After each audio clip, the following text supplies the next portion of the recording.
sticking with us, everyone. Tonight we are joined by Daniel Pullman from the University of Maine. Dan, how are we doing tonight? Good, how are you? I'm doing all right. Thank you so much for joining us. Now, we're right into the school year right now, and a lot of parents want to know, how can they help their children's teachers help them succeed? Yeah, I think that's a great question. I mean, all parents want to see their kids succeed, and being part of the classroom is an important piece.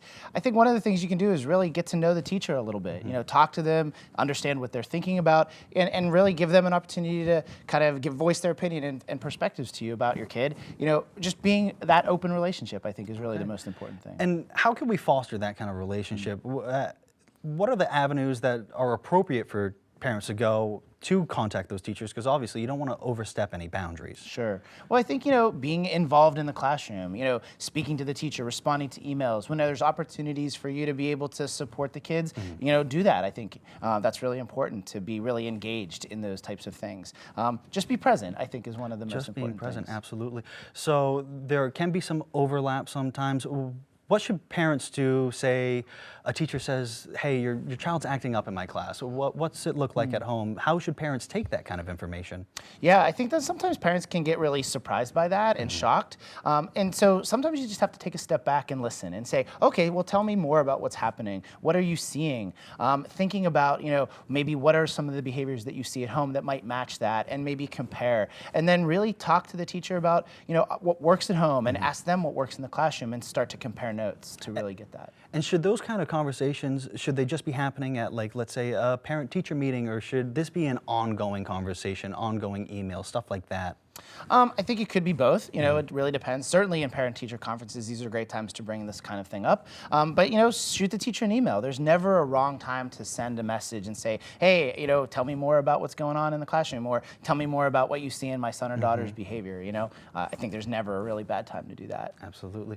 And, you know, what should parents know going into these conversations? Obviously, you said, let's not take it personal, let's not worry about these kind of things, but what should parents keep in mind when teachers bring up kind of negative behavior, or behavior that needs to be changed, not necessarily negative?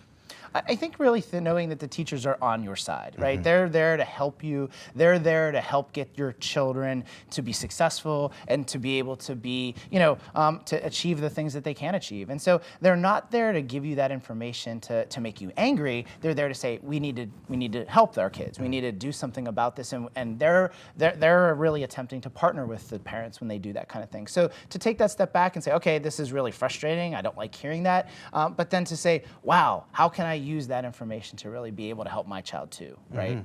Absolutely. And are there any kind of resources for parents that want to get involved in these kind of conversations? Is there anywhere people can look to?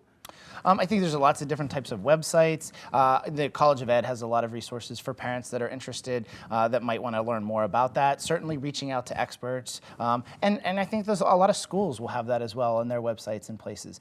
Teachers can point them to specific resources that are really pertinent to the particular issue or challenge that they're dealing with as well. And outside of the classroom, what can parents be doing at home for their kids to make sure that they're on the right track, even if that conversation hasn't started yet?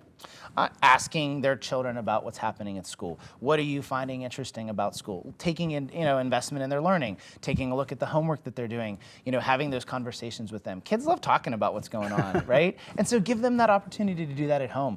Maybe practicing some things, you know, taking that investment is really the most important piece. That's building the relationship with your children, but it's also building the relationship with the classroom in an indirect kind of way. And you mentioned before the University of Maine Education Department offers some of these resources. Where can people find those? That would be on the College of Ed website, certainly. Take a look at that. There's a lot of opportunities there. Reach out to faculty as well. I mean, if you see somebody that you know, or you just want to email somebody that's an expert in a particular area, we're really responsive to those types of things. They can certainly email me by email at the University of Maine if they wanted to, and chat with me as well. So I'm always open to those kind of things. Excellent. Well, Dan, thank you so much for taking the time to speak with us tonight. We'll have this up on our website later tonight. For now, we're going to go to break, but after our break, we'll have our full weather. Stay with us.